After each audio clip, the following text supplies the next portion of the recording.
오늘 하나님의 말씀은 역대하 1장 1절에서 살펴보겠습니다. 오늘 말씀을 보면은 그 12절에 그러므로 내가 내게 지혜와 지식을 주고 부와 재물과 영광도 주리니 너의 전의 왕들도 이런 일이 없었거니와 내 후에도 이런 일이 없으리라 하시니라. 12절에 이 말씀이 나옵니다. 여기서 그러므로는 그 결과 하나님이 앞에 12절 앞에 솔로몬이 하나님 앞에서 어떤 일을 행했기 때문에 그 결과 내가 내게 지혜와 지식을 주고 부와 재물 영광도 주겠다 이렇게 말씀하시는 것을 볼 수가 있습니다. 그러면 솔로몬이 어떻게 이런 은혜를 누렸는지 오늘 살펴보면서 우리도 하나님의 은혜를 누리는 그러한 저 여러분 되시길 소망합니다. 그래서 오늘 말씀은 하나님의 은혜를 누리는 법 솔로몬을 통해서 한번 생각해 보기로 하겠습니다. 여기 역대상하고 역대하죠. 역대상하는 한 권의 책입니다. 역대상이 29장으로 되어 있고 역대하가 36장으로 되어 있어요. 그래서 합하면은 65권 정도 되죠. 65장 정도가 되는데 역대상은 이스라엘 백성이 남유다가 바벨론으로 포로로 끌려간 다음 바벨론에서 70년 동안 포로 생활을 했습니다. 고레스 왕이 이제 고국으로 돌아가라는 명령을 통해서 고국으로 돌아왔을 때 기록한 책이에요. 그러니까 이스라엘 백성이 노예살이를 한 다음에 귀국해서 기록한 책인데 에스라가 기록자일 것이다 이렇게 이야기를 하고 있거든요. 그러니까 백성들에게 주는 그 역사를 기록하고 있습니다. 그래서 1장부터 9장에서는 아담과 포로기에 대한 족보가 들어있고요. 10장부터 29장까지는 다윗의 통치와 성전 건축이 기록되어 있습니다. 이거는 우리가 몇 달 전에 말씀을 묵상했고요. 이제 어제부터는 역대하를 우리가 말씀을 묵상하게 됐는데 역대하는 1장부터 9장까지는 솔로몬의 통치와 성전 건축이 기록되어 있습니다. 그 다음에 10장부터 36장까지 11명의 왕에 대한 기록이 나오고 있습니다. 이거를 이렇게 보면은 이렇게 돼 있어요. 역대상 1장부터 9장까지 아담에서부터 포로기 이후의 족보가 기록되었다는 것은 정체성을 말하고 있어요. 그래서 이스라엘 백성이 포로 생활하고 고국으로 돌아왔는데 이제 어떻게 살아야 될지 모르니까 그 에스라가 우리가 하나님의 아담으로부터 아담이 우리를 지어서 하나님이 우리를 창조하시고 아담이 우리의 조상이다. 그래서 우리는 아담의 후손이고 하나님의 자녀라는 정체성을 알려주기 위해서 역대상 1장부터 9장이 기록되어 있습니다. 그러면 우리에게 필요한 건 뭐냐면 정체성이에요. 나는 누구냐? 나는 하나님의 자녀다라는 정체성이 중요하다는 것을 여기서 말해주고 있습니다. 그 다음에 역대상 10장부터 역대하 9장까지 보면은 한 30장 넘게 30장 정도가 솔로몬이 성전을 준비하는 과정, 다윗이 성전을 준비해서 재료를 모으는 과정, 솔로몬이 성전을 건축하는 과정이 기록되어 있습니다. 이건 뭐냐면 성전 건축을 행하는 그런 공동체인데 이 성전 건축은 두 가지 의미가 있어요. 성전을 건축하는 의미는 하나님의 임재, 하나님이 그 가운데 임재하신다는 의미가 있고요. 또 하나는 백성들이 거기 나가서 하나님께 제사합니다. 그러니까 이 성전은 예배의 중요성을 말해주고 있습니다. 그래서 이스라엘 백성에게 정체성이 중요하다. 우리가 누군지 정체성을 밝혀준 다음에 예배가 중요하다. 우리나라가 왜 바벨론에 패망했는지, 왜 거기서 포로 생활을 했는지 그 이유를 알려주는 거야. 성전 건축을 통해서 우리가 예배에 실패했기 때문에. 그래서 솔로몬의 성전이 다 파괴가 됩니다. 그래서 그것을 재건하는 일을 하는데 우리가 하나님 앞에 온전하게 살지 못했기 때문에 예배자로 살지 못했기 때문에 우리가 남의 나라에 침범을 받고 포로 생활했다 하면서 예배의 중요성을 말하고 있습니다. 36장에 가면은 그 고레스가 이제 칙령을 내리거든요. 돌아가라. 그래서 고레스가 뭐라고 그러냐면 하나님이 이 페르시아 제국, 이 페르시아는 동양과 서양, 동양, 그다음에 중동, 유럽, 아프리카를 다 지배했어요. 그만큼 굉장한 제국이었는데 이 많은 나라를 다스리도록 하나님이 내게 허락하셨다. 두 번째는 유다 땅에 예루살렘의 성전을 재건하라고 말씀하셨다. 그러니까 하나님의 백성, 이 땅에 페르시아에 살고 있는 하나님의 백성은 다 고국으로 돌아가서 성전을 재건해라 이렇게 명령해서 3차에 걸쳐서 귀환하는 그런 일들이 일어납니다. 그래서 이 역대하 중간에 그 많은 분량이 성전 건축을 하는 그 장면이 나오는데 예배의 중요성을 의미하고 있습니다. 그래서 오늘날 우리에게 중요한 것은 하나님 앞에 예배하는 것. 하나님이 우리를 부르신 창조의 목적이 있죠. 하나님에 대해서는 예배자로 살아라. 세상에 대해서는 통치자로 살아라. 우리가 창조 언약을 통해서 많이 배웠습니다. 성경 중간중간에 이렇게 예배가 강조되는 것을 볼 수가 있습니다. 그 다음에 역대하 10장에서 36장까지는 남유다에 19명의 왕이 있었어요.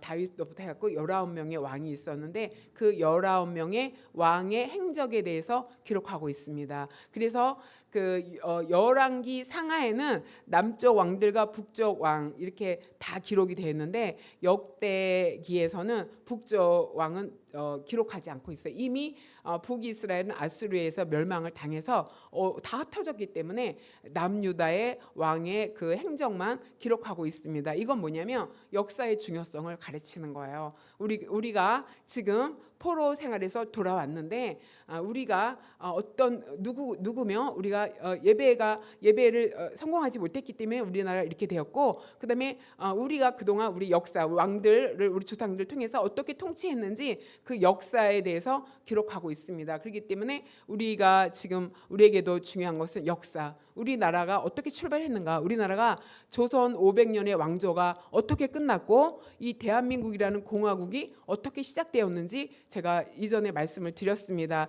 이승만 대통령을 통해서 하나님이 이승만을 부르셔서 배제학당에서 공부하게 하시고 거기서 거듭나게 하시고 미국에 가서 공부시키시고 그 다음에 그 임시정부의 선출 대통령이 됐고 그 다음에 초대 대통령으로 하나님께서 대한민국의 기초를 그 믿음 안에 세우셔서 이 나라가 탄생하도록 하나님이 역사하셨다. 이 현대사거든요. 이 역사를 우리가 잘 알아야 됩니다. 그런데 역대기를 통해서도 하나님이 그 이스라엘 백성에게 강조하는 것이 그거예요. 역사의 중요성.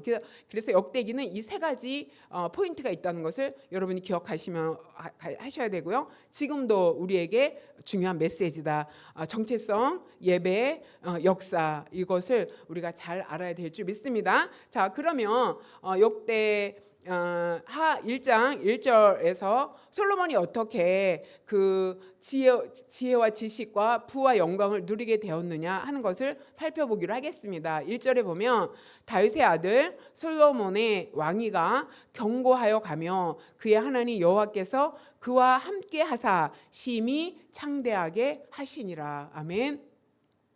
하나님이 여호와와 함께 하나님이 솔로몬과 함께 하셔서 솔로몬이 심히 창대하게 하셨다 이렇게 말하죠. 그런데 그 창대하게 한 첫 번째가 뭐냐면은 왕위를 견고하게 했다 이렇게 말하고 있어요. 그러면 왕위가 견고해 가며니까 완전한 건 아니죠. 그러니 그거는 그 안의 의미는 견고하지 않았다는 거죠. 그죠? 흔들리고 있었고 완전하지 않았다는 것을 의미하고 있습니다. 다윗이 왕이 되었을 때 초대 왕이 사울이었죠. 다윗은 사울의 혈통이 아니었어요. 그래서 다윗이 왕이 되었을 때 다윗은 사울이 베냐민 지파였거든요. 그래서 베냐민 지파에서 왕이 나와야 된다고 생각했기 때문에 다윗이 처음에 왕이 되었을 때 12지파의 전체를 다스릴 왕이 아니었습니다. 그다음에 사울의 아들 요나단이 왕위를 이어야 되는데 사울과 요나단과 아들들이 전쟁에서 다 죽었죠. 그렇기 때문에 얼마 동안 이스보셋이 왕으로 사람들이 세웠어요. 이스보셋이 통치를 했어요. 그럴 때 다윗은 다윗은 어디지? 그 지역이 다윗은 한 곳에서 7년 동안 왕 노릇을 했습니다. 작은 지역에서 왕 노릇을 7년 동안 했습니다. 그 다음에 전체 지역을 다스리게 됐어요. 그러니까 다윗이 왕권을 잡았을 때에도 그 베냐민 지파에서 반대를 많이 했습니다. 그래서 다윗의 왕권이 처음부터 견고해지지 않았다. 그 다음에 솔로몬의 왕권은 왜 견고하지 않았냐면 솔로몬이 왕권을 이어받을 그 차례가 아니에요.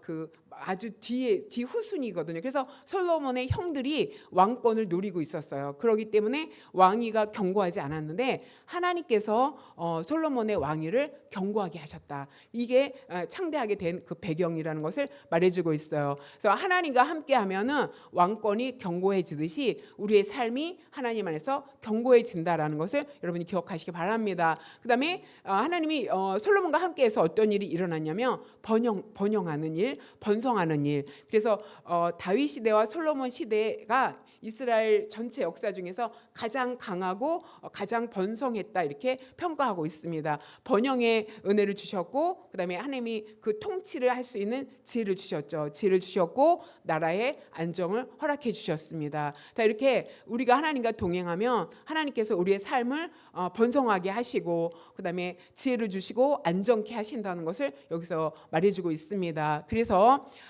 솔로몬이 하나님과 함께했기 때문에 심히 창대하게 됐다. 굉장히 큰 나라와 또 번성한 나라가 됐다라는 것을 의미하고 있습니다.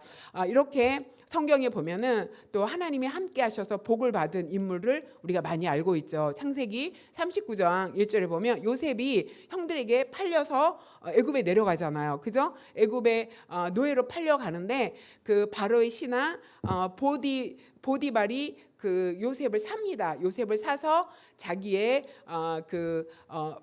노예로 삼고 일을 시키죠. 그래서 보디발이 데려갔는데 하나님이 요셉과 함께 하심으로 요셉이 형통해졌다 이렇게 말해요. 여기서 보면은 요셉이 그 노예로 팔렸는데 비단옷 입고 막 그 도련님으로 일도 안 시키고 귀하게 자라고 굉장히 부잣집 아들이었죠. 그렇게 살았는데 애굽이라는 낯선 곳에 노예로 팔려갔는데 하나님이 함께 하시니까 형통했다 이렇게 말해요. 이 말은 뭐냐면 내 환경이 문제가 아니라는 뜻이에요. 그죠? 굉장히 잘 사는 집, 그 어떤 재벌집 아들이었는데 하루아침에 망해서 남의 집 종살이를 하게 됐죠. 그러면 환경이 엄청 크게 달라진 변화가 있었잖아요. 그런데 그 환경에 관계없이 하나님께서 함께하면 형통하게 된다. 여러분, 그래서 내 환경을 탓할 필요가 없습니다. 내 부모님이 내게 든든한 어떤 백그라운드가 되지 못한다고 해도 내가 어떤 환경을 가지고 있지 못한다고 해도 그것이 문제가 아니라 하나님이 나와 함께 하느냐 안 하느냐가 더 큰 문제가 있고 거기에 내 인생의 승패가 갈렸다는 것을 여러분 기억하시기 바랍니다. 그래서 요셉은 환경과 상관없이 하나님이 함께 하심으로 어떻게 됐다? 형통한 자가 됐다. 그러니까 하나님과 함께 하면은 솔로몬은 창대하게 됐는데 요셉은 형통하게 됐습니다. 그 다음 절에 보면은 그의 주인 애굽 사람의 집에 있으니 그 주인이 여호와께서 그와 함께 하심을 보며 보디발이 하나님이 요셉과 함께 하는 것을 느꼈어요. 그러니까 제3자가 하나님이 이 사람하고 함께 하는구나. 이 사람이 함께 하니까 범사에 형통하는 것을 보는 거예요. 그것을 보여주는 거죠. 그러니까 내가 하나님과 함께하면 다른 사람이 내가 형통하는 것을 보고 느낄 수 있다는 것을 여러분 기억하시기 바랍니다. 그래서 하나님과 함께하는 것이 중요하다. 그것이 형통하는 길이라는 것을 말해주고 있습니다. 그 다음에 다윗도 하나님과 함께했다는 그 성경 말씀이 굉장히 많이 나옵니다. 사무엘상 18장 12절을 보면 여호와께서 사울을 떠나서 다윗과 함께 계심으로 사울이 하나님 앞에 순종하지 않았죠. 그러니까 하나님의 영이 다윗과 함께 하셨어요. 그런데 사울이 그것을 봤어요.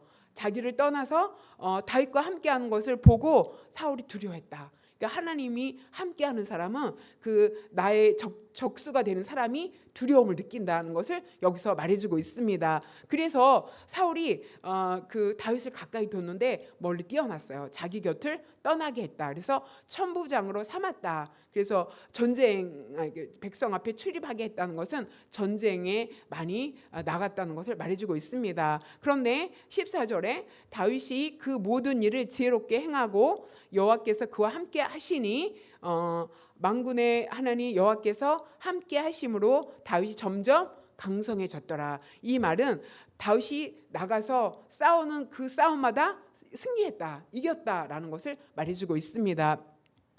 하나님이 함께 하시는 사람은 점점 지금보다 더 강해지고 또 하나님께서 모든 일을 승리하게 하시고 이기게 하실 줄 믿습니다. 다른 사람에게 그 증거를 보이도록 하나님 역사하시는 줄 믿습니다. 그렇기 때문에 우리에게 중요한 것은 무엇이냐? 하나님과 함께 해야 된다는 것을 여러분이 기억하시기 바랍니다. 어떻게 하나님과 함께 할까? 다윗을 생각하면 돼요. 하나님이 처음에 사울과 함께 했죠. 그런데 사울이 하나님의 말씀을 멸시했고 하나님의 법을 순종하지 않고 자기 마음대로 제사 드리고 그다음에 하나님이 명령하신 것을 지키지 않았죠. 그런데 다윗은 하나님의 말씀에 순종했고 하나님을 최우선으로 했고 하나님께 묻고 행했던 그런 모습을 통해서 하나님이 다윗과 함께 했습니다. 자, 이렇게 우리가 하나님의 말씀에 순종하고 하나님 앞에 거하면 하나님이 우리와 함께 하신다는 것을 여러분이 기억하시기 바랍니다. 여러분의 삶이 창대해지기를 소망합니다.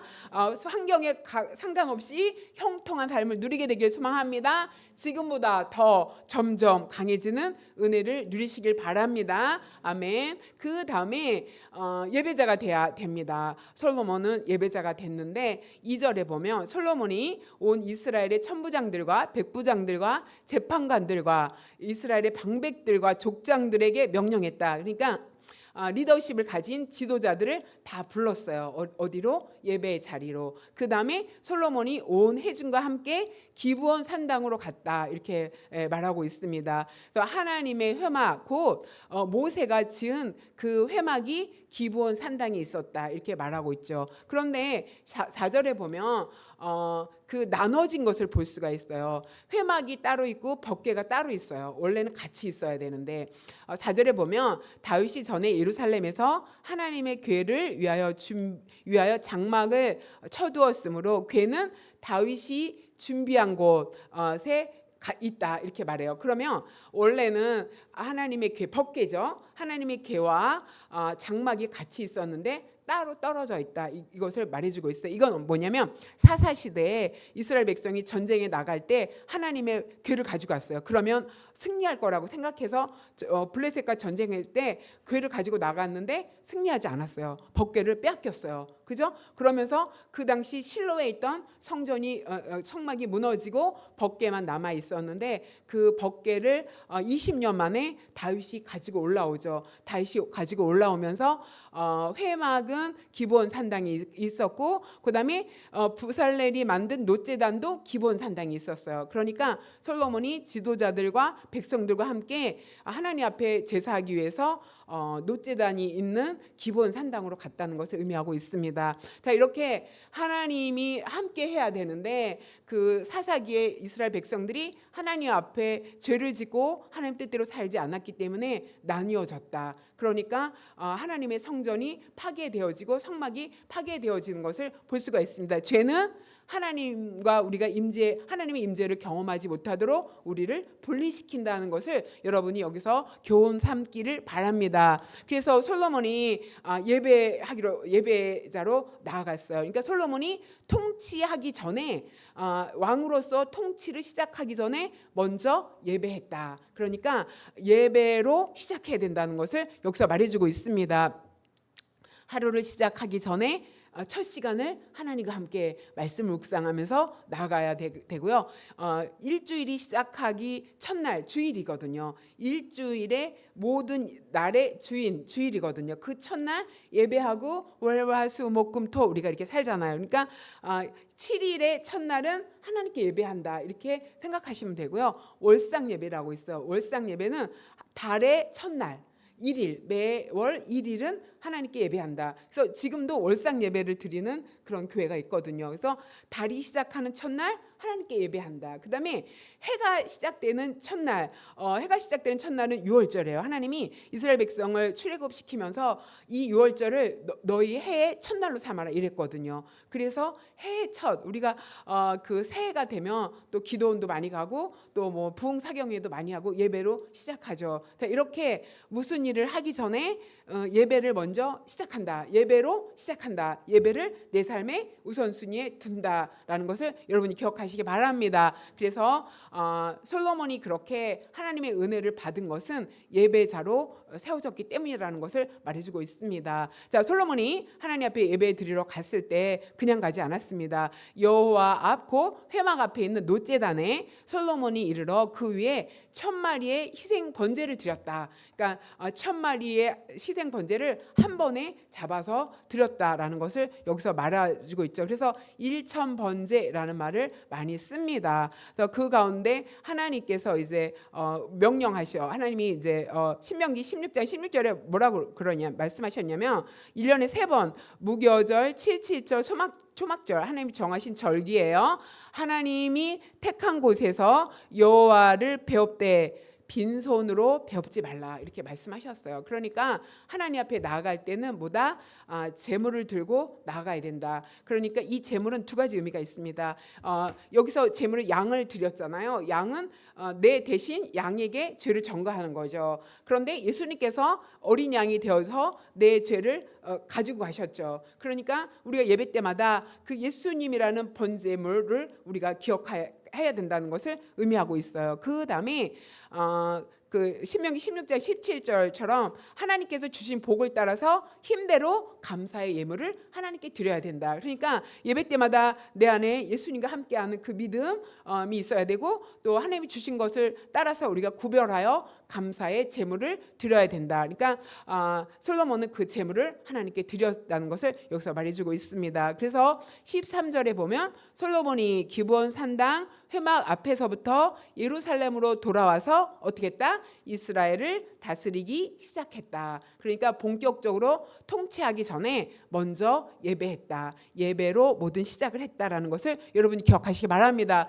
그렇기 때문에 솔로몬이 하나님이 주신 복을 누리기 위해서는 우리가 먼저 하나님을 예배하는 예배자가 되어야 된다는 것을 기억하시기 바랍니다. 아멘. 그 다음에 7절에 보면 그날 밤에 솔로몬이 하나님 앞에 예배한 제물을 드린 그날 밤에 하나님이 솔로몬에게 나타나 그에게 이르되 내가 내게 무엇을 주랴 너는 구하라. 하나님께서 구하라 이렇게 말씀하시는 것을 볼 수 있습니다. 솔로몬이 하나님께 이렇게 말했습니다. 주께서 전에 큰 은혜를 내 아버지 다윗에게 베푸시고 내가 그 대신 아버지 다윗을 대신하여 왕이 되게 하셨습니다. 그러니까 하나님 제가 원합니다. 주는 내 아버지 다윗에게 허락하신 것을 굳게 하옵소서 이렇게 말했어요. 이건 뭐냐면 첫 번째 솔로몬이 구한 것은 뭐냐면은 견고하게 하기를 구했어요. 그게 뭐냐면 다윗에게 허락한 건 뭐냐면은 왕권이에요. 너를 통해서 영원히 왕권이 이어지리라 하고 말씀하셨어요. 그 다음에 너의 후손을 통해서 왕권이 이어지리라고 왕권이 끊어지지 않았죠. 예수님까지 이어졌잖아요. 그걸 얘기하는 거예요. 하나님이 우리 아버지 다윗과 약속하신 그 다윗의 언약이라고 말하거든요. 그 언약을 굳게 하여 주시옵소서. 그러니까 이 나라를 굳게 하셔서 제가 통치할 수 있도록 견고하게 하여 주시옵소서라고 기도하는 모습입니다. 그래서 하나님이 나를 땅의 티끌 같은 이 많은 백성의 왕으로 삼으셨습니다. 내 힘으로는 감당할 수 없으니 하나님께서 아버지가 약속하신 것처럼 나에 대해 이 왕권을 굳건하게 견고하게 하여 주시옵소서라고 기도했습니다. 우리도 그 하나님 앞에 내 삶이 나를 통해서 또 내 자녀를 통해서 굳건하게 이루어지기를 기도하시기를 바랍니다. 그 다음에 10절에 솔로몬이 두 번째 하나님께 구합니다. 주는 이제 내게 지혜와 지식을 주시옵소서. 지혜와 지식을 구하는 것을 볼 수 있습니다. 솔로몬이 그 하나님의 은혜를 누렸던 것은 지혜를 구했기 때문이다라는 것을 기억하시기 바랍니다. 여기서 지혜는 옳은 것을 상황에 적용하는 능력, 하나님이 기뻐하시고 또 하나님 앞에 올바른 것을 내 삶 속에서 적용하는 능력을 지혜라 이렇게 말하고 있습니다. 그러니까 이 지혜가 솔로몬에게 필요한데, 솔로몬이 이 많은 백성을 통치하기 위해서 하나님 지혜를 주십시오 이렇게 말한 거고요. 두 번째로는 아버지가 준비한 이 성전을 지을 이 준비물 엄청 많잖아요. 그것을 가지고 내가 하나님이 지으라고 하신 그 성전을 지을 수 있도록 내게 지혜를 주십시오라고 기도하는 거예요. 그래서 그 지혜를 통해서 왕권을 잘 통치할 뿐 아니라 하나님의 성전을 잘 짓고 싶다는 마음이 솔로몬 안에 있었습니다. 그 다음에 지식을 주십시오 이렇게 말했어요. 이 지식은 세상 지식이 아닙니다. 세상 지식이 아니고 하나님의 뜻과 진리를 아는 지식, 하나님의 뜻이 무엇인지 그다음 진리가 무엇인지 깨닫고 아는 그 지식을 주십시오. 그러니까 하나님이 지혜도 하나님이 깨닫게 하시고 지식도 하나님이 깨닫게 하시는 것이고 그것이 필요하다는 것을 의미하고 있죠. 그런데 이 백성 앞에서 출입하게 하옵소서. 그래서 하나님이 주시는 지혜와 지식을 구비해서 이 백성 앞에서 출입하게 하옵소서. 이건 뭐냐면 하나님이 솔로몬에게 이 백성을 맡겼죠. 솔로몬의 사명이에요. 내가 하나님 주신 사명을 감당하기 위해서 내게 지혜를 주시고 지식을 주시옵소서. 하나님이 우리 각 사람에게도 하나님 맡겨주신 사명이 있습니다. 직장도 사명이고 가정도 사명이고 교회도 사명이고 다 사명으로 살아야 될 일들인 것을 여러분 기억하시기 바랍니다. 나도 하나님이 주신 것들을 감당하기 위해서 하나님의 지혜가 필요하고 하나님의 지식이 필요하다는 것을 여러분이 기억하시기 바랍니다. 그렇게 구했더니 하나님이 11절에 솔로몬에게 말씀하십니다. 너에게 이런 마음이 있다. 네가 개인적으로는 부도 필요하고 재물도 필요하고 영광도 필요하고 명예도 필요하고 그 원수가 얼마나 많아요. 그 다윗이 부탁했거든요. 이 사람은 이렇게 처리하고 이 사람이 이렇게 처리하고. 다윗이 죽기 전에 솔로몬에게 아주 그냥 목록을 줬어요. 이 사람이 여기를 떠나거든 쫓아가서 죽여라 막 이러면서 막 그 다윗이 부글부글했던 그런 정적들이 많이 있거든요. 그래서 솔로몬에게 맡겼어요. 그러면 그 사람들이 가만히 있지 않겠죠. 그죠? 방어도 하고 공격도 하려고 하겠죠. 근데 하나님이 네가 원수를 멸하기를 구하지도 않았다. 또 장수를 구하지 않았다. 개인적으로 필요한 것을 먼저 구하지 않았어요. 그러면서 내게 다스리게 한 내 백성을 재판하기 위해서 지혜와 지식을 구했다. 그러니까 하나님이 맡겨주신 것을 감당하기 위한 지혜와 지식을 구했다는 것을 하나님이 귀하게 보셨습니다. 그러면서 결과가 나온 거죠. 내가 지혜와 지식을 주겠다. 지혜와 지식을 주셨어요. 먼저 구한 걸 줬어요. 그 다음에 그 개인적인 것은 또 하나님이 구하지도 않았는데 줬어요. 우리 신약 성경 보면 그렇죠. 너희는 먼저 그의 나라와 그의를 구하라. 그리하면 이 모든 것을 너에게 주시겠다. 그 앞에 뭐냐면 무엇을 먹을까, 무엇을 마실까, 무엇을 입을까 구하지 말라. 이방인이 구하는 거다. 그러면서 하나님 나라 의를 구하라. 그러면 이 모든 것, 그 다음에 너의 필요한 거 주시겠다고 하는데 솔로몬이 바로 그 하나님의 나라 의를 먼저 구하니까 그 외에 개인적으로 필요한 것도 하나님이 다 주시는 것을 여러분이 깨달으시기 바랍니다. 그래서 하나님이 내게 맡겨주신 가정을 위해서, 하나님이 내게 맡겨주신 직장과 사업을 위해서, 하나님이 내게 맡겨주신 사역을 위해서 먼저 필요한 것을 구할 때 우리 개인의 필요한 것도 하나님이 알아서 공급하신다는 것을 여러분이 믿고 신뢰하시길 바랍니다. 아멘. 그래서 지혜를 구해야 된다. 야고보서에 보면은 너희가 지혜가 부족하거든 후히 주시되 꾸짖지 아니하는 너희 하나님께 구하라 이렇게 말했어요. 그러면 지혜는 기도로 구하면 주신다는 뜻이야. 솔로몬도 구했죠. 하나님 제게 지혜와 지식을 주십시오라고 기도했을 때 하나님이 그것을 선하게 여기시고 주셨습니다. 야고보서에서는 부족하니 지혜가 부족하다고 생각이 드니 그러면 후히 주신다, 꾸짖지 아니하신다, 하나님께 기도해라, 하나님께 구하라 그러면 주신다고 말씀하셨습니다. 그러면 우리는 어떻게 하면 되냐? 하나님의 말씀을 믿고 기도를 통해서 지혜를 주십시오, 지식을 주십시오, 구하는 저 여러분이 되시길 바랍니다. 최근에 우리 월화 기도 모임 할 때 지혜를 구하는 여러분의 그 요청으로 제가 제목을 다 바꿨죠. 거의 모든 사람이 지혜가 거기에 들어 있어요. 지혜를 구하는 기도를 우리가 지금 함께 하고 있는데, 이렇게 기도하면 하나님께서 주신다. 제가 옛날에도 간증했는데, 나는 따로 기도하지 말고 밥 먹을 때마다 지혜를 구하자. 그래서 아침 먹을 때, 점심 먹을 때, 저녁 먹을 때, 밤 식사 기도는 무조건 하나님 지혜를 주십시오. 그리고 계속 기도했는데, 제가 어느 날 그 의식의 문이 열리는 걸 깨달았어요. 그다음부터 이제 지혜를 지금도 구하긴 하지만 그렇게 열심히 안 구하는데, 통찰력이 생긴 것 같아요. 이렇게 딱 들으면 뭔지 알겠어. 그렇잖아요. 공부해서 알아야 되는데 그냥 딱 보면 이건 이거고 이건 이거고 이렇게 돌아가는 거네. 어느 날 그 머리가 의식이 확 열린 느낌이 제가 받았거든요. 그때가 제가 지혜를 많이 구했을 때 어느 날 그걸 제가 확 깨달았어요. 그래서 하나님이 나에게 지혜를 주셨구나라는 걸 깨닫고, 그 다음에 여러 사람들한테 지혜가 있네 이런 말을 그냥 지나가면서 하는 말을 제가 듣고, 그렇지, 하나님이 나에게 지혜를 주셨는데 사람들이 무슨 일을 하면 지혜가 있다는 말을 하네, 이런 것을 제가 많이 깨달았습니다. 그러니까 여러분, 오늘 하나님이 다 가르쳐 주잖아요. 구해라, 준다, 이렇게 말씀하셨어요. 그러면 뭐가 문제예요? 안 구하는 게 문제죠.